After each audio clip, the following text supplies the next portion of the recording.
It is quite a radical concept, and that is that silence speaks louder than any answer.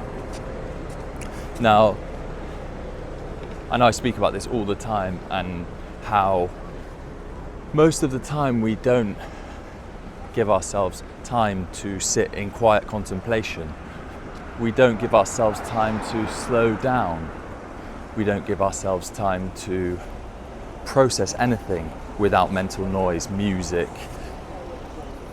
Netflix, audiobooks, radio, whatever it may be. Now, I'm not saying that these things are inherently bad, although a lot of the time what we choose to watch on them or listen to with them is bad. But silence is often the answer, and this goes to across all religious theories. So connecting with the one in yogic tradition or Hinduism through meditation, through stillness, and then going back to the tradition of Christian mysticism, beyond light is darkness, beyond knowing is unknowing. It's coming back to a still point that we can connect with God. Whether you believe in God or not, doesn't matter. You can just say, connect with truth, connect with light, connect with source, the universe, whatever you want to say. But it's in these moments that we have profound inspiration, healing, whatever it may be. And these places of quiet and stillness are more powerful than any answer, any noise. Why? Because God dwells there. The answer isn't always the answer. When you slow down and you sit in stillness, you sit in darkness, you sit with God,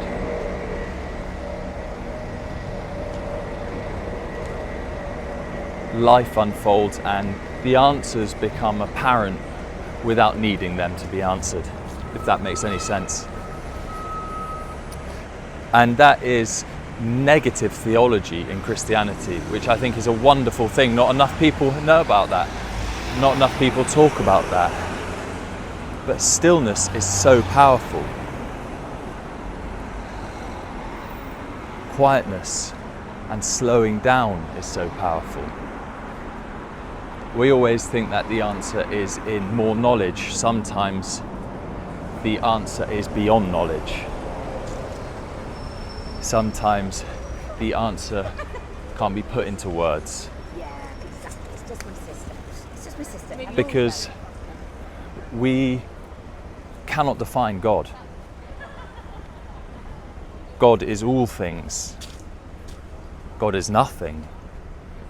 And this goes back to the positive and negative theology, which is really a powerful way of thinking about things. So you can say God is love, God is joy, God is hope, God is beauty, God is existence.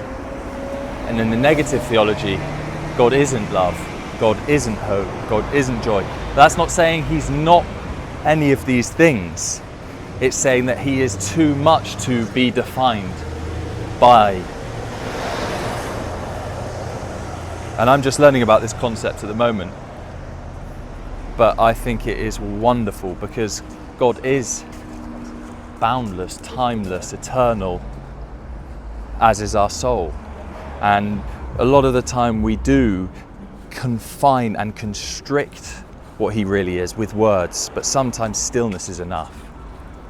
Sometimes quietness is enough. Sometimes we need nothing other than time with him.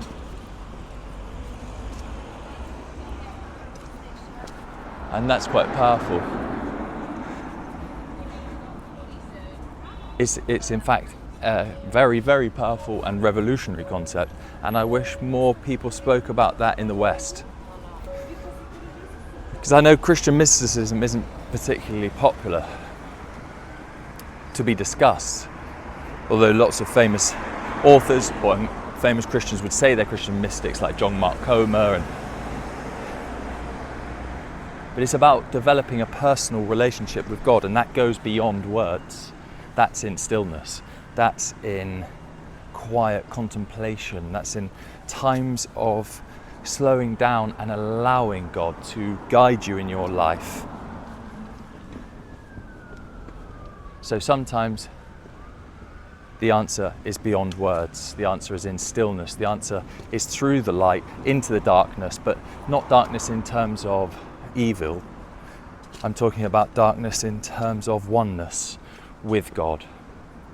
It goes beyond light into dark, union and oneness. And that's where a real relationship with God can develop. And that's where I like to dwell and spend my time when I'm trying to develop a relationship with God. Stillness, not answers. I hope this one's been helpful. If it has, please let me know in the comments. Or if you disagree, please let me know. You know, there is no absolute truth apart from the one. Until the next one, thank you very much. Love you.